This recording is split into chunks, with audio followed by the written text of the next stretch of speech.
how liberating was it to explore these new areas of the character, because he's a different person to when we last met him? It was really good because yeah, lots happened to Willow since the end of the film.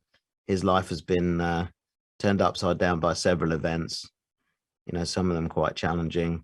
And so I kind of leaned into the real life experiences I've had since the end of the film, and the fact I'm a lot older now.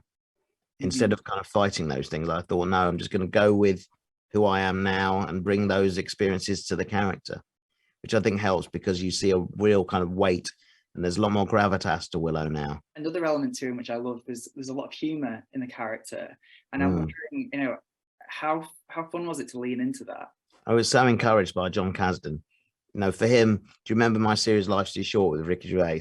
Yeah, he said the more Life's Too Short we can make this, the better, because he's a massive fan of the series. So he wanted to bring that out in Willow, which was weird for me because, you know, I was so used to playing the character in more of a straight way.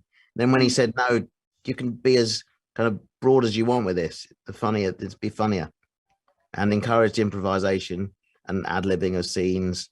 You know, many writers like, you must do what I've written. You know, I've spent time on this, say that as I've written it. And he didn't care. You know, he would just say, no, just go with what you think you want to say here. Let's have some fun, which I think was great. It took me a while to get used to that kind of way of working, because I wanted to be true to the character and what we'd done before. But he said, no, this is better. And as you pointed out, you know, it is fun. It was really cool coming back to the character again. You know, once you play a character, he's kind of within you, becomes part of who you are in a sense.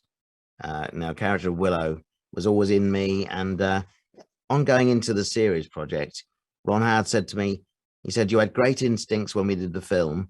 Just use those instincts when you come to do the series.